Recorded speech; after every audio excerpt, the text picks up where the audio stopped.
Bismillahirrahmanirrahim.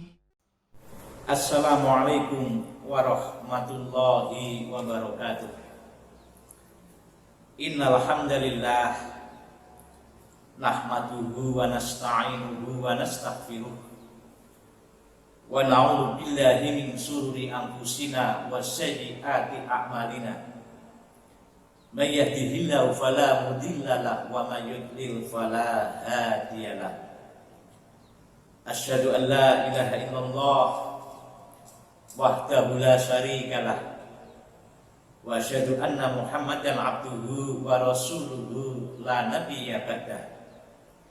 Allahumma shalli wa sallim wa barik ala abdika wa rasulika Muhammadin wa ala alihi wa ashabihi ajma'in.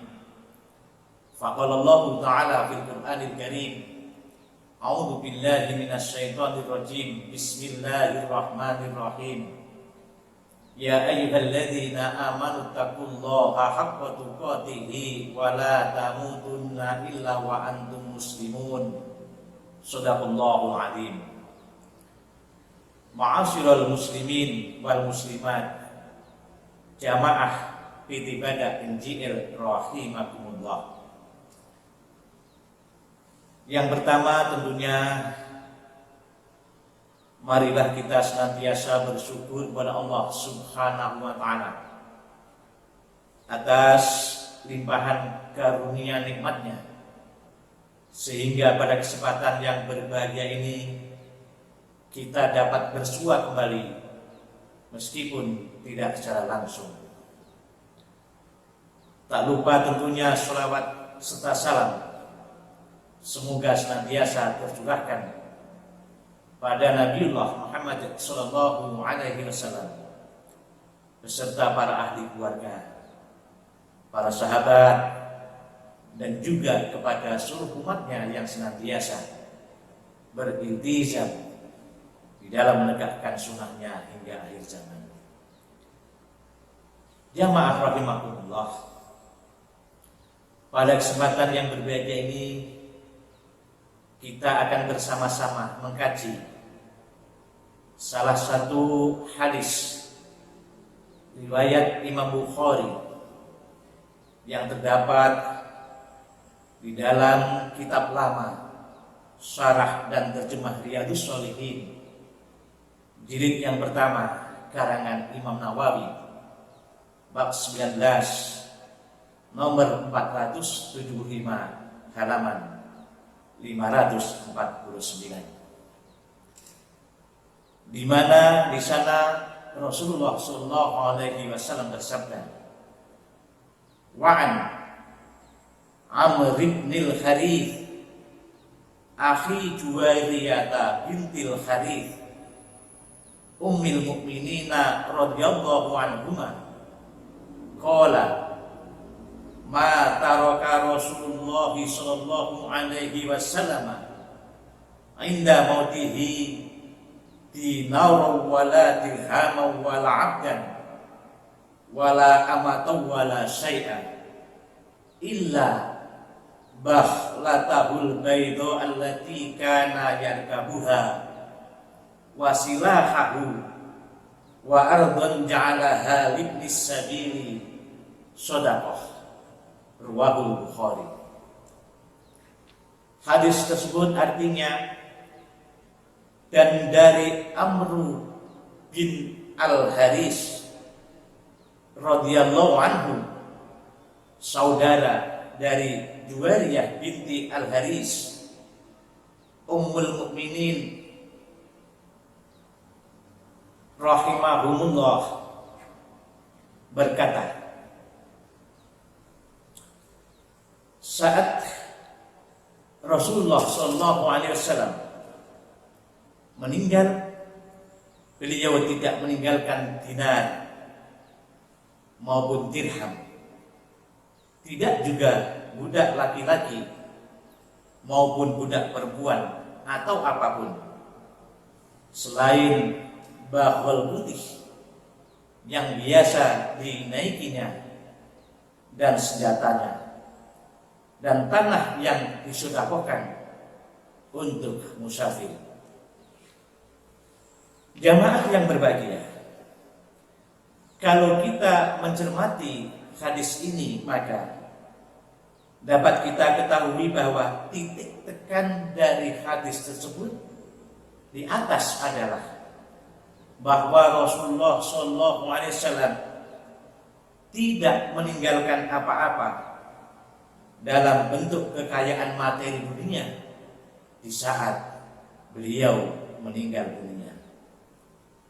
Namun bukan berarti Rasulullah itu miskin dalam hidupnya. Harta dan kekayaan yang dimilikinya dimanfaatkan, lebih diutamakan untuk sarana dakwah dan di dalam menegakkan perjuangan agama Islam. Oleh karena itu, ketika kita memahami hadis ini serta membaca sejarah Nabi, kita akan menemukan potret kehidupan Rasulullah SAW yang sangat sederhana ketika beliau semasa hidupnya bersama keluarganya. Kaum muslimin wal muslimat, jamaah PT Badak NGL rahimakumullah. Nabi Muhammad SAW adalah seorang pemimpin umat, seorang khalifah, manusia terbaik, orang yang benar dan dibenarkan oleh Allah Subhanahu wa Ta'ala. Maka semestinya ketika Rasulullah SAW berdoa untuk memohon kepada Allah Subhanahu wa Ta'ala, maka pastilah segala doanya dan seluruh permintaannya akan dikabulkan oleh Allah. Tentunya termasuk jika Rasul memohon dan meminta kekayaan dunia yang bersifat materi. Namun apakah kehidupan beliau bergelimang harta dan kemewahan? Ternyata tidak demikian. Sebaliknya kehidupan beliau sangat sederhana, namun sangat bersahaja. Oleh karena itu, pada kesempatan yang berbahagia ini akan kita coba untuk memahami dan menyimak berbagai riwayat yang menunjukkan betapa sederhananya kehidupan Rasulullah semasa hidup. Di antaranya adalah Rasulullah SAW pernah menambal gelasnya sendiri yang pecah. Jamaah rahmatullah, sebagian kita mungkin memiliki banyak gelas yang cantik dan menarik. Ketika retak ataupun pecah, maka biasanya kemudian gelas tersebut akan kita buang dan kita tidak mau memakainya kembali, karena kita berpikir bahwa mudah bagi kita untuk mencari penggantinya dengan gelas yang baru. Namun ternyata tidak demikian dengan apa yang dilakukan oleh Rasulullah Muhammad SAW. Gelas pecah, beliau tambal dengan tangannya sendiri. Betapa ini menunjukkan sangat sederhananya kehidupan Rasulullah SAW beserta keluarganya.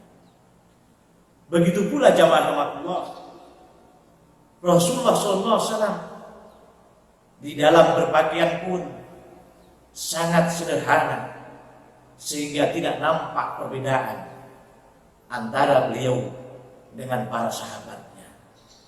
Pakaian yang dikenakannya pun sederhana, tidak menunjukkan bahwa beliau seorang khalifah, seorang pemimpin umat yang dengan pakaiannya kemudian nampak jelas dapat diketahui oleh siapapun orang yang berada di sekitarnya. Jamaah rahmatullah, ada satu riwayat yang menceritakan kepada kita yang diriwayatkan oleh Abu Hurairah. Beliau menyatakan bahwa suatu saat ketika ada seorang Arab Badui yang berkeinginan untuk berjumpa dengan beliau, maka orang tersebut tidak langsung bisa menjumpai Rasulullah, karena orang-orang yang mereka jumpai dari pakaian yang dikenakannya sama, tidak ada yang mencolok yang menunjukkan bahwa seseorang yang dengan pakaian mencolok yang mewah itu adalah seorang pemimpin. Maka kemudian orang Badui itu bertanya dalam saat itu, dia menyampaikan pertanyaan kepada orang-orang yang hadir. Ayyukum ibnu Abdul Muthalib? Siapakah di antara kalian yang merupakan cucu Abdul Muthalib? Pertanyaan ini tiada lain yang dimaksud adalah Rasulullah Muhammad SAW. Ini betapa menunjukkan kepada kita bahwa Rasulullah Muhammad SAW pakaiannya sangat sederhana, sehingga seorang Badui yang berkeinginan untuk berjumpa dengan beliau tidak langsung dapat mengenalinya. Adanya seorang pemimpin umat, adanya seorang khalifah yang mestinya dari sisi pakaiannya bisa berbeda jauh lebih baik dari pakaian-pakaian yang dikenakan oleh para sahabatnya. Jamaah rahimahullah, begitu pula sangat sederhananya Rasulullah SAW ketika beliau beserta keluarganya dalam kehidupan sehari-hari, ketika beliau menyatakan bahwa cukup sudah baginya ketika terpenuhi kebutuhan pokok. Kebutuhan pokok yang cukup untuk makan sehari-hari, bukan kebutuhan pokok yang untuk makan berhari-hari, bahkan kemudian dari kualitas makanan itu berkategori mewah ataupun sangat enak. Bahkan Rasulullah SAW pernah berdoa kepada Allah, memohon kepadanya agar bagi dirinya dan keluarganya cukup diberikan makanan yang secukupnya saja. Di mana hal tersebut diriwayatkan oleh Imam Muslim di dalam kitabnya nomor 1055. Rasulullah bersabda, Allahumma ja'al rizqa ali Muhammad qutan, yang artinya ya Allah, jadikan rezeki keluarga Muhammad berupa makanan yang secukupnya. Bahkan beliau juga menegaskan bahwa dengan terpenuhinya kebutuhan pokok seseorang di hari ia bangun dari tidurnya, itu juga sudah merupakan kenikmatan yang sangat luar biasa. Di mana hal ini disebutkan dalam sebuah hadis yang diriwayatkan oleh Imam Tirmidzi nomor 2346. Hadis tersebut berbunyi, Man asbaha minkum aminan fi sirbihi mu'afan fi jasadihi indahu quta yaumihi faka'annama khijat lahud dunya. Yang artinya, barang siapa bangun di pagi hari dalam keadaan merasakan aman pada dirinya, sehat badannya, dan ia memiliki makanan untuk hari itu, maka seolah-olah seluruh dunia dikuasakan. Ya maaf, dari sekian banyak riwayat itu menunjukkan kepada kita betapa sederhananya Rasulullah dalam hidupnya.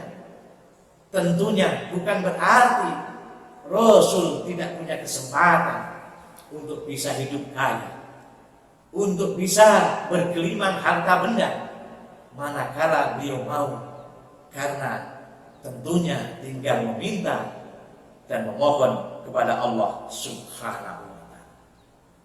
Begitu juga tempat tidur Rasul sangat sederhana. Bahkan kemudian disebutkan dari beberapa hadis yang menyebutkan tempat tidur Rasulullah Sallallahu Alaihi Wasallam itu terbuat dari kulit yang diisi dengan sabun. Jamaah rahmatullah, bagaimana kalau kita bandingkan dengan kehidupan kita saat ini, di mana kita bisa tidur di ruangan tempat tidur yang cukup luas, kemudian dengan tempat tidur yang bagus dan mewah, dan itu pun terkadang kita masih belum merasakan nikmat tidur karena kita masih menginginkan adanya ruangan yang lebih luas lagi dan adanya tempat tidur yang lebih baik lagi. Jamaah rahmatullah, tentunya kondisi tempat tidur Rasulullah yang sangat sederhana itu juga sama dengan kondisi rumah beliau yang juga sangat sederhana. Bahkan kemudian Nabi Sallallahu Alaihi Wasallam berkata, "Kuntu anamu baina yaday Rasulullah Sallallahu Alaihi Wasallam wa rijlaya fi qiblatihi fa idza sajada khamazani faqabatu rijlaya fa idza qama basattuhuma." Yang artinya, aku tidur di depan Rasulullah SAW yang sedang sholat dan kedua kakiku pada kiblat beliau. Jika beliau hendak bersujud, beliau menyentuhku dengan jarinya, lalu aku menarik kedua kakiku. Jika beliau telah berdiri, aku meluruskan kedua kakiku. Ini tentunya apa yang telah disampaikan oleh Ummul Mukminin kepada kita, memberikan satu pemahaman betapa sempitnya tempat tidur Rasulullah, dan bahkan ketika Rasul melaksanakan sholat pun tidak bisa leluasa karena di sampingnya ada istri tercinta beliau yang sedang tidur. Jamaah rahmatullah, oleh karena itu perlu kita pahami bahwa bukan berarti kita ini tidak boleh hidup mewah, bukan berarti kita ini tidak boleh mempunyai banyak harta benda, tetapi hendaklah kemewahan yang kita miliki, harta benda yang kita punya, juga sebanyak-banyaknya kita gunakan untuk kemaslahatan umat, untuk menopang dakwah kita, agar agama Islam dan umat Islam pada saat ini bisa berdiri tegak dengan penuh keyakinan bahwa Islam adalah memang agama yang paling baik. Jamaah Allah, di satu sisi juga kita memahami bahwa Rasulullah pernah bersabda, "Innal anbiya'a lam yuwarrithu dinara wala dirhaman, innama warathul ilma faman akhadha bihi akhadha bi khatin wafir." Yang artinya sesungguhnya para nabi tidak mewariskan dinar dan dirham, sesungguhnya mereka hanyalah mewariskan ilmu, maka barang siapa yang telah mengambilnya, maka ia telah mengambil bagian yang banyak. Hadis riwayat Abu Dawud. Dari sini pula kita dapat memahami bahwa Rasulullah ketika wafat, ketika meninggal dunia, tidak meninggalkan warisan yang berupa harta benda, kekayaan materi dunia, tetapi Rasulullah meninggalkan ilmu yang tentunya ilmu itu juga diwariskan untuk kita semua.